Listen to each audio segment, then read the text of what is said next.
終於到最尾一堂最後一部分啦。咁同學你要學嘅嘢呢，其實我全部都教晒大家㗎啦。咁啊幾日之後呢，大家就要上陣殺敵啦。咁有冇啲咩嘅戰前嘅最後提示呢？有，請大家抄低。第一樣嘢呢，就係記住一定要善用題面。咩意思呢？嗱，由細到大，老師都叫我哋呢做閱讀理解，一定係唔好睇篇文先㗎，要睇咗題目先㗎嘛。咁點解呢？佢話你望一望個題目呢，話唔定估到答案啊！你點會估得到啊？原來我哋有陣時睇題目呢，係希望能夠睇到一啲關於文章嘅暗示㗎。嗱，舉個例子啊，譬如大家喺畫面上面見到啦，第13題，我想問一問你啦。如果我問你第9段講啲乜嘢，你會點答我啊？第9段講俾阿傻都未知，我都未睇篇文，梗係唔係啦？你睇清楚，在第9段，作者指出失掉朋友是最可傷的事。作者認為誰該為失掉朋友而負上責任呢？是略加說明，原來第9段講嘅就係冇咗朋友係好慘嘅，同埋有啲人要為冇咗朋友而負責㗎。嗱，你諗下啦，你未睇嗰篇文，你大約已經知道第9段嘅方向係啲乜嘢，係咪啊 ？OK， 好啦，呢個時候我哋再舉多個例子啊，隔離第15題啦。作者在文中引用不少例子來説明對友誼嘅看法。我知道啦，原來呢篇文講嘅呢，就係作者對友誼嘅睇法。另外，作者借以下例子説明咩觀點呢？咁樣譬如話借呢個例子，借呢個例子，借呢個例子，説明咩觀點呢？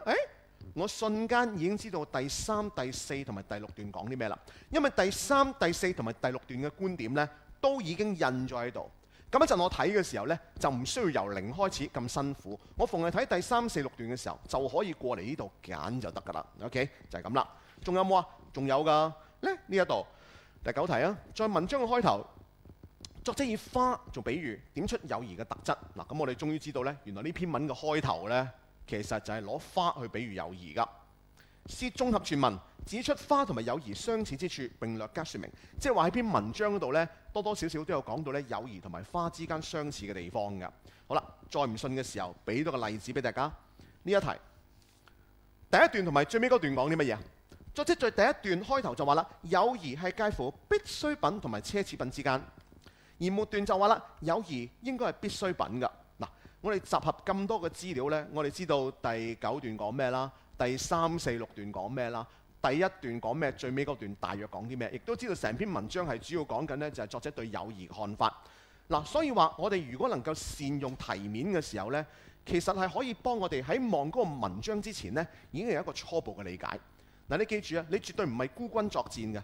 好多同學咧睇完篇文之後唔知佢講乜，其實你望咗題目之後有一個初步認識，再去睇嗰個文章呢，嗰個理解呢會比較深入精準好多㗎，係咪啊？去到現場最好嘅幫手呢，其實就係嗰啲題目。所以呢，我哋終於解開呢個謎啦。點解由小學1年級去到中學6年級，老師都先叫我哋睇題目先呢？原來題目就係最好嘅暗示。OK， 就係咁啦。好啦，咁講到話呢一招之後呢，第2招呢就係講到話點樣答題方面啦。我知道好多同學都好驚啦，因為面對好多唔同嘅題型呢，都好害怕。其實大家有所不知，其實由14年開始，去到15，甚至乎最新嘅官方 sample paper， 即係2018年嗰份呢，佢已經講得好清楚，個題目係變咗啦，變成咩呢？所有嘅題型呢，全部都變成主題先行。我想咩意思啊？所謂主題先行嘅意思就係話，以前我哋答閱讀能力嗰啲題目呢，五花八門、古靈精怪，乜都有噶嘛。但係而家題目嘅方向呢，就變成就係話，無論佢點樣問你，啲題目幾咁古怪都好，到最後大部分都係問翻你嗰段嘅段子。我說真㗎，真㗎，我做個例子示範啦，亦都順手咧同大家介紹一啲筆啊。0.7呢支筆呢，係我最中意用㗎，因為0.7 mm 嗰啲筆寫起上嚟呢最舒服啦，所以大家考試嘅時候揀筆呢，一定係要精挑細選先得嘅。OK， 係啦。好啦，咁阿 Sir 就而家又再同大家講下啦。1.0就粗得滯，0.5呢我覺得幼得滯，所以0.7呢就最好啦。OK， 就係咁啦，係咪啊？所以揀筆呢要精挑細選啦。OK， 好。咁而家阿蕭 Sir 咧就試下好似考評局咁樣問問題，好冇？就係話啦，我想問一問你咧，蕭 Sir 頭先講嘢嘅時候，做咩無啦啦提及0.7咧？可唔可以將個數字 cut 咗佢啊？可唔可以啊？唔得，點解啊？因為咧佢通過0.7咧去講出呢支筆咧好好用，從而話俾大家聽，我哋揀筆咧要精挑細選。嗱，好啦，咁啊答到啦。好啦，咁呢個時候呢，係嘛 ？OK， 雖然落堂啊，咁啊，但係繼續講落去就係咩呢？雖然係咁嘅時候呢，就我哋試下問你一個問題，就係喂，小 Sir 頭先咧好似好多餘咁樣，無啦啦攞咗啲1.0嘅筆出嚟呢，可唔可以將嗰啲1.0嘅筆同埋0.5嘅筆呢cut 咗佢得唔得？擺埋一邊得唔得？唔得，點解？因為1.0同埋0.5呢啲筆呢，係攞嚟做一個襯托，就通過呢啲筆嘅太幼或者太粗呢，反襯出0.7嘅筆呢，先至係最適當，從而帶出呢，我哋揀筆要精挑細選，係咪啊？嗱，又係呢個答案嘅噃。OK， 嗱，再嚟多個啦。頭先個鐘咪響起咗嘅。OK， 俾大家睇睇啦，個鐘響起咗啊嘛。有人話超元老師上堂嘅時候嘥成10分鐘去教人哋揀筆，你覺得我哋可唔可以 可唔可以 skip 咗佢 cut 咗佢得唔得呢？唔得，點解？因為呢10分鐘呢係教同學點樣嚟到去揀一啲0.7mm 嘅筆呢，從而呢揀一啲最舒服嚟到寫得最好嘅筆，係嘛？從而説明呢揀筆呢係要精挑細選。嗱，你有冇發覺呢？所有題目呢，無論點樣問點樣變呢，到最尾都係問翻你嗰個主題、嗰個段子、嗰個主旨，係咪啊？我試下再俾條兩式選擇題俾你好唔好啊？各位同學，請你判斷以下句子呢係啱定錯。預備啦噃，蕭元老師上堂 show 支筆出嚟，係想話俾大家聽佢好有錢買啲靚筆。答案係正確定錯誤啊？正確定錯誤啊？錯誤係咪？係啊，因為蕭元老師 show 支筆出嚟係想話俾大家聽0.7mm 嘅筆非常之好寫，從而説明呢揀筆要精挑細選，係咪啊？所以就算嗰啲3式兩式題呢都 fit 唔到你。所以呢，而家嗰個題目呢，個題型呢比較傾向，尤其是近年呢，就係所謂嘅叫主題先行。我亦都可以鬥膽講一句。你遇到啲題目，無論係寫作手法定係段子，或者一啲長答題、短答題都好呢，如果你到最後你真係唔知道應該寫啲咩落去，你與其亂寫亂吹，倒不如你試下將佢相關嘅段子呢寫得詳細啲，默翻落去，寫翻落去，話唔定就係答案嚟㗎啦。因為而家題目嗰個方向呢已經變成咗咁樣啊，主題先行 ，OK， 所以呢個希望能夠喺最後關頭大家答唔到嘅時候呢，係一個少少嘅救急嘅一個方法，係咪啊？就係咁啦。新嘅試卷已經係咁樣噶啦，唔好再做舊嗰啲試卷啊！舊嗰啲試卷呢並冇呢一種新嘅出法，14、15、18都已經係咁樣噶啦。OK， 就係咁啦。好啦，另外第3個提示啦，我認為大家應該係做到一樣嘢，寫短就取長。我做9展嘅嗰個 mock 嘅時候呢，咁我唔單止係出卷同埋評卷主任啦，我都有去監考嘅。我發覺同學仔呢，逢係見到嗰啲 MC 題，或者係一啲唔使寫咁多嘢嘅題目啊，嗰啲4式題、3式題呢，佢會停喺嗰度諗好耐。嗱，我唔係話嗰啲唔重要，而係話你如果嗰度花太多時間嘅時候呢，你喺長答嗰度嘅時間呢，一定係即係控制唔到嘅，會少咗嘅。所以我建議你哋呢，如果遇到 MC 或者係4式呢，你唔 sure 嘅，你大約喺附近寫低一個你認為可能嘅答案先，跟住唔好再諗啦。你將你嘅時間精力呢放翻喺我哋嘅長答題嗰度 ，OK？ 一定要完成晒啲長答題。然之後到最尾，可能佢考試時間得翻15分鐘，得翻5分鐘嘅時候，再翻轉頭嚟到做嗰啲咧，唔使寫咁多嘢，一剔一剔就搞掂嘅嗰啲題目。OK， 就係咁啦。喺時間嗰個 time management 方面呢，一定好留意。所以我監考嘅時候呢，有陣時我都好焦急嘅，見到你仲喺度，哇過咗成半個幾鐘，仲做緊嗰啲 MC 嗰扎咁樣，真係想踢你張台啊！咁但係去到考試現場，當然冇人踢你張台啦，係咪？咁所以而家你要提定大家先唔好以為呢即係MC 2嘅就做咗先，咁啊唔係嘅，做咗長嗰啲先嘅。OK， 就係咁啦。另外第4，作答嘅時候呢，一定有一個扣題嘅意識。嗱，好多同學呢係以為作文嘅時候先至要扣題啦，其實絕對唔係。因為我哋就算做閱讀能力呢，其實扣題都係相當重要嘅。以往14年呢曾經問過呢，就係曾先生一生嘅起伏。咁大家留意清楚啦，曾先生一生嘅起伏，咁即係話，當你描述曾先生嘅人生嘅時候呢，一定係有起有伏，起嘅盡量寫得 positive 啲，伏嘅盡量寫得 negative 啲。OK， 呢個係一個題目嘅暗示嚟㗎嘛。另外2015年呢，有一句説話叫一死一生，係嘛？就係、乃知交情，於是乎咧就叫大家咧一死一生乃知交情，就叫你講一講咧，係咪啊？文中入面杜環呢個故事入面啲角色係點嘅嚇？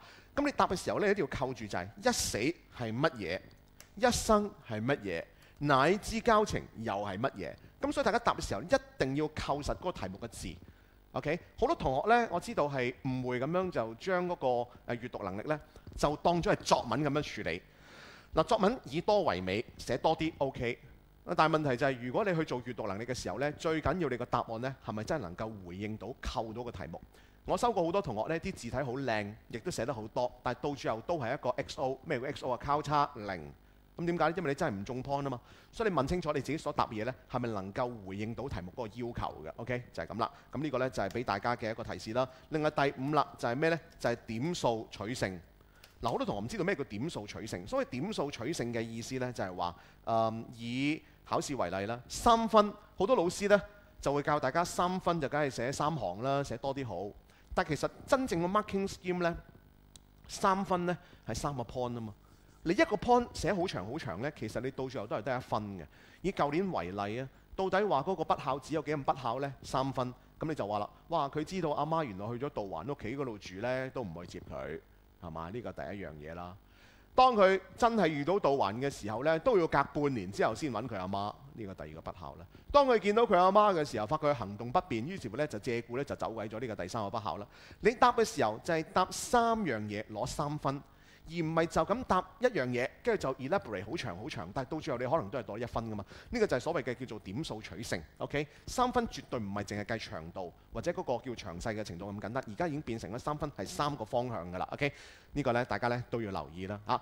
咁即係個情況有啲似，譬如話你情人節咁要氹女朋友開心啦，咁你點先攞到3分呢？咁呢3分分別就係一個燭光晚餐啦，一張好靚嘅卡啦，同埋一紮鮮花啦，咁應該係3方面先攞到3分噶嘛。但係好多同學就誤會咗啦。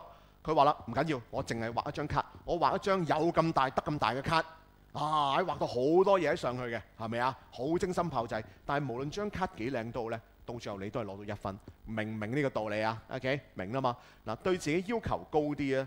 考試嘅時候呢，基本上大家攞到大約係1/3嘅分數呢，其實已經係合格㗎啦。你攞到大約係2/3嘅分數呢，其實要攞到5咁滯㗎啦。OK， 呢個係一個考試嗰個數字嘅一個現實。咁當然啦，我唔係叫大家退而求其次呢。咁我即係做少少攞到1/3咁就 OK 啦。而係話唔好俾咁大嘅壓力嚟到俾自己，盡力嚟到去做。OK，咁我哋希望每一題呢都能夠好完整咁樣做到，盡我所能。取乎其上，得乎其中；取乎其中，得乎其下；取乎其下，則無所得矣。對自己啲要求高少少 ，OK 嚇，希望能夠全部題目都能夠即係盡最大嘅努力嚟到去完成，好唔好啊？就係咁啦，唔好喺事後嘅時候先至 WhatsApp 俾阿 Sir， 就係話阿 Sir 啊，我做唔晒咁點啊？咁我真係唔知點答你。唯一嘅可能性就係咩呢？你唔好俾佢發生，係嘛？唔好俾佢發生。即係個情況有啲似就係話當你去到後巷嘅時候呢，你俾幾個人圍住打劫，你問我點？唯一嘅可能性係咩？一開始就唔好入嗰條後巷。你望到個古怪就唔好入，就係咁樣咯，係咪啊？即係唔好俾佢發生咗之後你再問呢，冇乜意思㗎啦。OK， 就係咁啦。咁閱讀卷從來都係中文科死亡之卷當中嘅死亡之卷啦。我知道同學都係好驚嘅嚇。咁但係記住呢，就係做足畫面嗰啲要求呢，咁基本上就可以令到自己嘅勝算呢大啲。OK， 再講一次，題目係你最好嘅朋友，要善用，要睇清楚，睇下可唔可以揾到啲線索。另外，所有題型呢，到最後都係考翻嗰個段子主旨，所以你一定要好清楚知道每一段講啲乜嘢。有陣時唔識答呢，可能將我哋嘅段子再 elaborate 再寫翻落去已經夠㗎啦。唔好花太多時間喺一啲好容易就咁剔啊就咁填嗰啲 MC 題嗰度。OK， 長答題一定要做晒，尤其是比較題呢，不可偏廢。扣題意識，每年首尾門嗰啲6分題目呢，你將個題目好好咁樣仔細拆開，睇下佢問幾多樣嘢，逐樣去回應。OK， 點數取勝。見到3分唔係淨係寫一個 point， 有陣時係3個方向，每個方向呢唔使寫咁多啊。咁呢個呢就阿 Sir 俾大家提示。其實閱讀卷仲有好多嘢呢要教嘅，係嘛？咁大家都學晒，我就唔同大家再囉嗦嚟到重溫啦。咁喺度呢，祝各位同學能夠喺閱讀卷呢攞到好嘅成績，旗開得勝。OK， 希望能夠過多10年嘅時候，人哋問你你係邊年讀大學㗎？咁樣，咁你同佢講，我咪後年讀大學嘅咯。係啊，就係咁啦。希望能夠答到呢一樣嘢啦，好冇？有乜嘢可以 WhatsApp 我，係嘛？喺度呢就係祝大家呢考試順利。我哋呢一堂到此為止。OK，等你好消息，拜拜。